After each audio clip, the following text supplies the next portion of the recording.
Assalamualaikum warahmatullahi wabarakatuh. Alhamdulillahirabbil alamin. Wassalatu wassalamu ala asrafil anbiya'i wal mursalin Sayyidina Muhammad wa ala alihi wa sahbihi ajma'in, amma ba'du. Bapak-bapak, ibu-ibu, jamaah ba'da maghrib Masjid Al-Manar yang ulun hormati, alhamdulillah pada kesempatan malam hari ini kita masih dibimbing oleh Allah untuk datang ke tempat yang mulia ini guna mengisi kejiwaan kita dengan ilmu pengetahuan agama. Sesungguhnya kalau kita berbicara mencari ilmu pengetahuan itu, laksana kita menyelam ke dasar laut. Semakin dalam kita menyelam ke dasar laut, semakin banyak kerang mutiara yang begitu indah yang kita temui. Begitu juga dengan ilmu pengetahuan. Semakin kita sering duduk di majelis ilmu pengetahuan, maka semakin banyak hal yang tidak kita ketahui. Oleh karena itu, orang-orang yang beriman dan bertakwa itu tidak puas-puasnya, tidak henti-hentinya di dalam mencari ilmu pengetahuan. Karena sesungguhnya dengan bekal ilmu pengetahuanlah yang dibawa untuk menghadap Allah setelah kita tidak berada di alam dunia semacam ini. Apabila kita mau belajar dari sejarah Al-Quran, Al-Quran banyak menceritakan orang-orang yang sukses di dalam hidup dan banyak menceritakan orang-orang yang gagal di dalam hidup.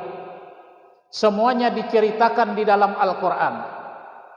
Salah satu seorang hamba Allah yang namanya terlukis di dalam Al-Quran, seorang hamba Allah yang bernama Luqmanul Hakim. Jadi dalam sejarah, kalau Ibnu Katsir itu mengatakan bahwa ada 3 orang kulit hitam yang berasal dari Ethiopia yang namanya disanjung oleh Rasulullah. Pertama, Bilal bin Rabah, seorang muadzin Rasulullah. Yang kedua, seorang kulit hitam yang bernama Mahza. Mahza ini dibebaskan oleh Umar bin Khattab dari seorang budak menjadi seorang yang merdeka, karena ia memiliki keimanan yang begitu kokoh dan kuat dalam mengamalkan ajaran Islam. Dan yang ketiga yang disebutkan dalam Al-Quran, seorang hamba Allah yang bernama Luqman Al-Hakim. Luqmanul Hakim ini ayahnya bernama Anga bin Sudan, dan anaknya yang diceritakan dalam Al-Quran itu bernama Saran.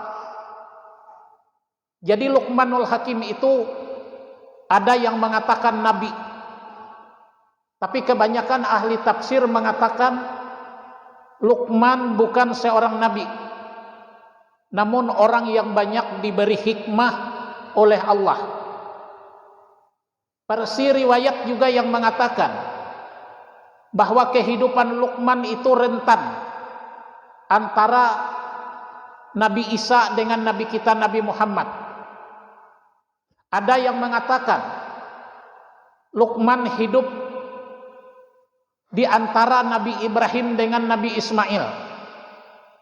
Tapi riwayat yang cukup mendekati kesahihannya, sebagaimana ada hadis yang diriwayatkan oleh Sufyan As-Tsauri bahwa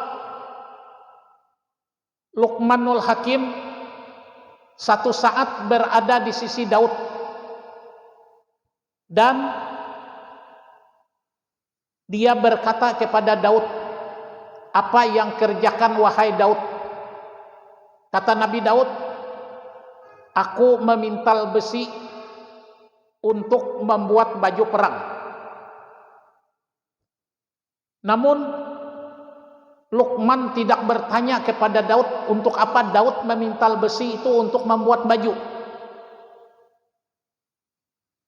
Maka berkatalah Daud kepada Luqman, pekerjaanku memintal besi ini adalah hikmah yang diberikan oleh Allah kepadaku. Nah, menurut tafsir Ibnu Katsir,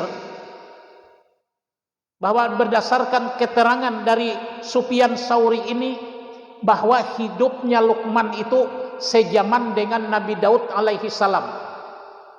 Jadi kalau kita menceritakan kehidupan Nabi, kalau Nabi kita Nabi Muhammad diberi profesi oleh Allah sebagai penggembala kambing, kenapa sejarahnya semua Nabi itu banyak menggembala kambing, menggembala binatang? Ini sebenarnya bukan merendahkan derajat seorang Nabi. Ini ada proses pendidikan dari Allah di dalamnya. Kalau dia sukses memimpin binatang yang tidak punya akal, maka ini gambaran dia akan sukses memimpin manusia. Kalau Nabi Adam diceritakan pekerjaannya sebagai petani, kalau Nabi Daud dikatakan pekerjaannya sebagai pembuat baju besi untuk perang, pandai besi. Kalau Nabi Yusuf bekerja di pemerintahan sebagai Perdana Menteri Mesir. Jadi semua Nabi itu punya profesi dan pekerjaan masing-masing. Oleh karena itu, kalau kita hidup ini menjadi seorang pengangguran, itu agama sangat tidak menyukainya. Justru ajaran Islam itu menuntut kita menjadi produktif di dalam kehidupan, jadi apapun profesi yang kita gawi. Karena sesungguhnya di balik pengangguran itulah akan menimbulkan pekerjaan yang tidak baik. Karena menganggur, karena menganggap bagawi bila jadi buruh umpama atau jadi petani itu menganggap profesi semacam itu terhina, padahal agama tidak mengajarkan yang demikian. Memang agama menyuruh berdagang, karena di antara 10 pintu rezeki itu 9 pada perdagangan.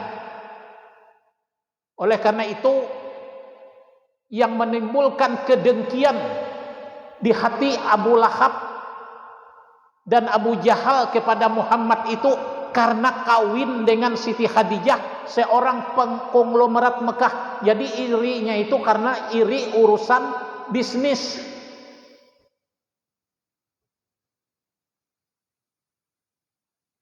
Ujar Abu Jahal, jelas saya Muhammad pun babini orang sugih tu nyaman. Nah, jadi irinya Abu Jahal itu tidak mengikuti ajaran Rasulullah itu karena iri, karena harta. Sekarang kita kembali kepada Luqmanul Hakim, seorang yang ahli hikmah. Ada beberapa poin yang kita petik dari kehidupan Luqmanul Hakim. Satu saat Luqman melihat anaknya menarik keledai, bapaksaan. Keledai itu kada mau maumpati, kada mau mengikuti. Ujar Luqman, nak, ikam salah. Kalau ikam karasi menariki binatang nang macam itu, dalas talinya itu pagat, inya kada maumpati ikam. Maka ya apa, ujar anaknya menyambat Luqman, coba ikam ambil garam, basahi garam di tangan ikam tuh, letakkan di mulut keledai itu. Akhirnya diambil garam, dibasahi, diletakkan di mulut keledai itu. Akhirnya keledai itu maumpati. Nah, dari cerita itu menanamkan sebuah pendidikan yang baik terhadap manusia. Artinya apa? Mendidik orang itu jangan dikarasi, harus lihat sikon dan apa yang ia mau. Nah, makanya dalam dunia psikologi ada namanya tes bakat, tes minat, tes kemampuan. Artinya anak itu kalau memang bakatnya tidak ke situ, kalau minatnya tidak ke situ, tidak bisa dipaksa.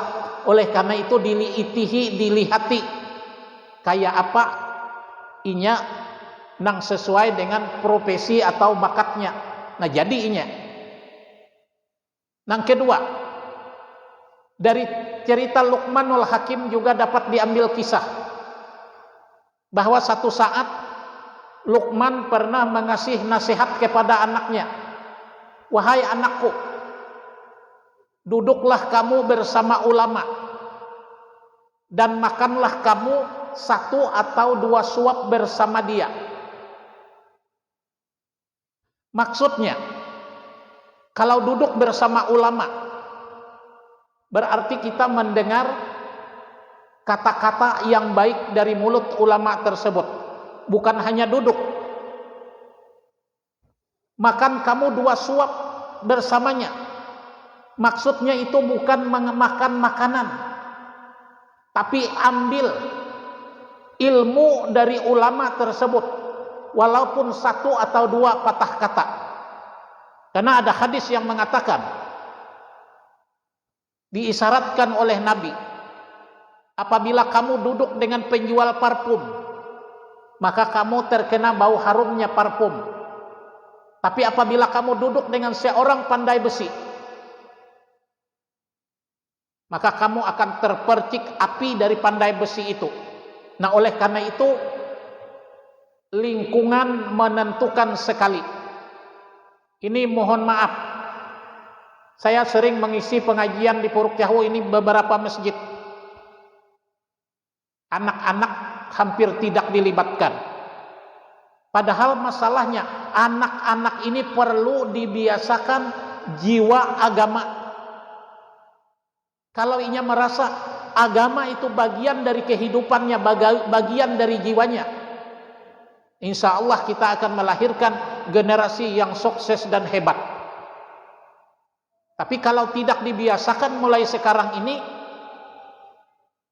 ngalih, mensudah tuha. Ibarat ujar orang menanam kopi. Jadi kopi itu kalau perlu buahnya lebat, maka cabangnya harus lebat. Nah, berarti mulai halus, melenturkan dahannya supaya dahannya cukup banyak. Nah, begitu juga dengan anak-anak. Nih di Almanar ini untung ibu-ibu ada. Jadi pengajian yang ada ibu-ibu Almanar, Nur Baitullah, Hakul Yakin, itu aja. Dia takwani 5 tahun lebih ulun.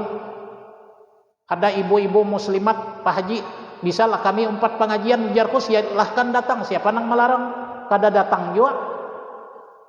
Padahal bapak dah ibu-ibu muslimat. Yang ketiga, hikmah dari kisah Luqman dapat diambil bahwa satu saat tuannya, kalau dalam tafsir Ibnu Katsir itu bahasanya tuannya atau bosnya, memerintahkan